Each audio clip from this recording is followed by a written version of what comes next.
Assalamualaikum warahmatullahi wabarakatuh. Hai adik-adik, bagaimana kabarnya hari ini? Alhamdulillah sehat-sehat semua ya. Puji syukur kehadirat Allah Subhanahu wa Ta'ala karena hari ini kita masih diberikan banyak sekali kenikmatan, khususnya nikmat iman, Islam, dan nikmat sehat, sehingga kita dapat bertemu lagi di pembelajaran pendidikan agama Islam pada pagi hari ini ya. Oke, sebelum kita memulai pembelajaran, alangkah baiknya kita berdoa terlebih dahulu agar apa yang kita lakukan mendapatkan barokah. Berdoa mulai. Amin. Oke, sebelum memulai pembelajaran pada pagi hari ini, silahkan adik-adik semua melakukan absensi terlebih dahulu melalui link yang sudah Ibu bagikan ya. Oke, minggu lalu kita sudah membahas mengenai Rasul-Rasul kekasih Allah Subhanahu wa Ta'ala bab 1. Yaitu kemarin kita membahas mengenai pengertian Rasul-Rasul, pengertian beriman kepada Rasul-Rasul Allah, terus sifat-sifat Rasul, sifat-sifat Rasul, dan yang terakhir tugas-tugas Rasul. Dan hari ini kita akan membahas mengenai hikmah beriman kepada Rasul Allah Subhanahu wa Ta'ala dan menerapkan perilaku mulia. Oke, jadi di tujuan pembelajaran pada pagi hari ini yaitu 1. Peserta didik dapat mendeskripsikan hikmah beriman kepada Rasul-Rasul Allah Subhanahu wa Ta'ala, dan yang kedua, peserta didik dapat menerapkan perilaku mulia. Jadi yang pertama di sini hikmah beriman kepada Rasul-Rasul Allah Subhanahu wa Ta'ala. Yang pertama, semakin sempurna imannya. Karena apa? Bertambahnya iman kepada Allah Subhanahu wa Ta'ala dengan mengetahui bahwa Rasul itu benar-benar manusia pilihannya. Dan yang kedua, terdorong untuk menjadikan contoh dalam hidupnya. Dengan cara apa? Yaitu dengan cara mengamalkan apa yang telah disampaikan oleh para Rasul. Jadi, ketika kita mengaku beriman kepada Rasul, meyakini bahwa Rasul adalah manusia pilihan Allah yang diciptakan oleh Allah Subhanahu wa Ta'ala untuk menyampaikan risalahnya kepada manusia, maka di sini kita akan terdorong untuk menjadikan Rasul sebagai contoh, sebagai suri tauladan. Kalau dalam bahasa kita saat ini atau bahasa gaulnya ya, menjadikan Rasul itu sebagai idola. Idola itu kan biasanya ditiru. Kalau misalnya nih, kita mengidolakan artis. Kalau kita mengidolakan artis, contohnya saja saya mengidolakan Reza Rahardian. Nah, pasti saya mempunyai fotonya di HP, ataupun bahkan saya mempunyai fotonya itu di dinding kamar saya. Tapi beda lagi ceritanya. Kalau kita mengidolakan Rasulullah, maka yang disimpan di kamar kita adalah risalah-risalah Rasul. Kalau fotonya ya jelas tidak ada ya. Hadis-hadis Rasul yang dibaca oleh kita yaitu adalah hadis-hadis Rasul. Dan saya juga berpesan kepada adik-adik semua, awas kalian berhati-hati, jangan salah memilih idola. Jangan kalian memilih idola yang membuat adik-adik tersesat, nggak tahu arah jalan pulang. Jadikanlah Rasul sebagai idola. Insya Allah kita semua nanti dibangunkan di dalam kubur,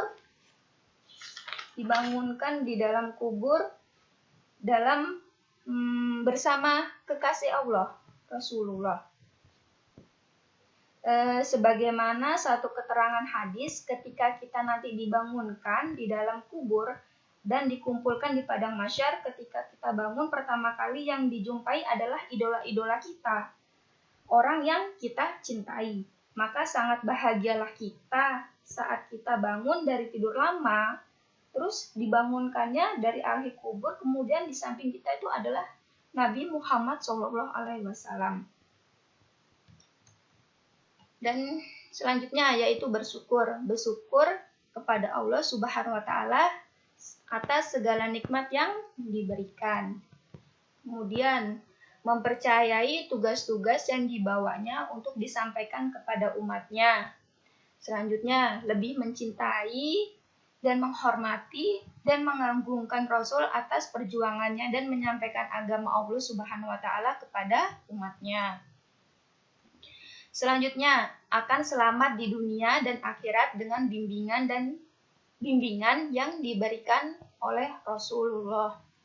Dan selanjutnya yaitu memperoleh teladan yang baik untuk menjalani hidup.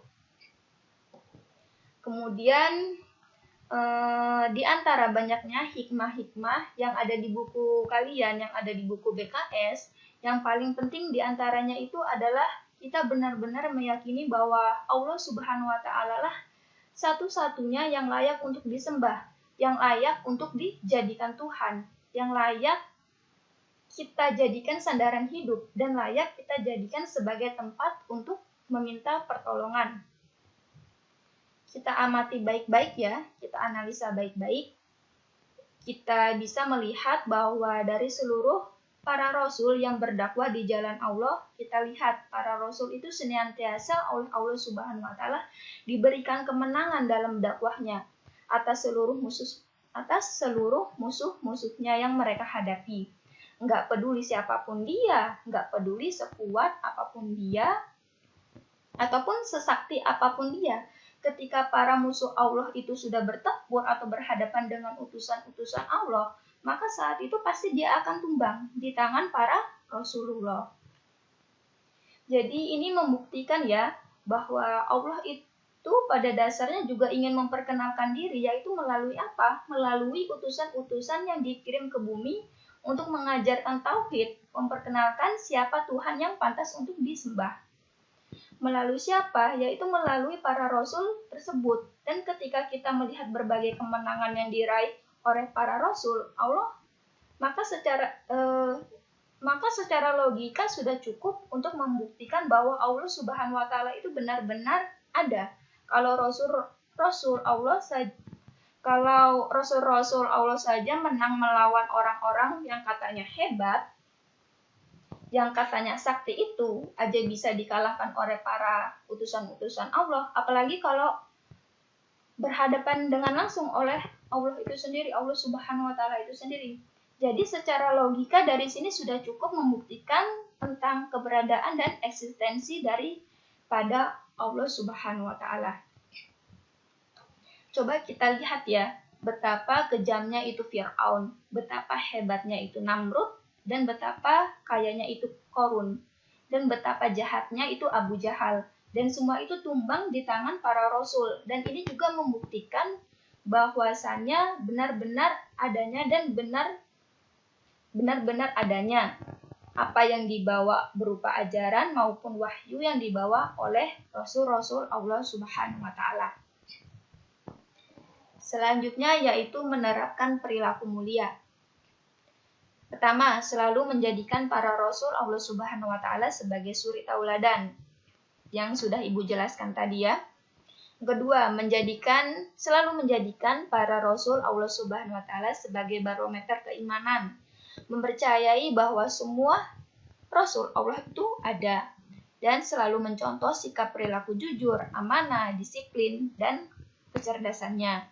Dan yang terakhir, mau mencontoh perilaku berani menegakkan keberanian dan keadilan. Lalu bagaimana cara kita menerapkan atau membuktikan iman kita kepada rasul-rasul Allah Subhanahu wa taala dalam kehidupan sehari-hari, yaitu dengan cara menjadikan rasul Allah tersebut sebagai pedoman dan juga dijadikan mereka sebagai panutan dalam kehidupan kita. Dengan cara apa? Yaitu dengan cara menjalankan perintah-perintah Allah Subhanahu wa taala yang wajib dan kemudian kita sempurnakan dengan yang sunnah-sunnah yang telah dicontohkan oleh baginda Rasulullah Shallallahu alaihi wasallam. Kemudian kita ikuti, kita lazimi itu sunnah-sunnahnya Rasulullah Shallallahu alaihi wasallam, dan akhirnya sunnah-sunnah tersebut dapat tercermin dalam kehidupan kita sehari-hari. Oke, mungkin itu aja yang dapat Ibu sampaikan. Kurang lebihnya mohon maaf. Wabillahi taufiq wa hidayah. Wassalamualaikum warahmatullahi wabarakatuh.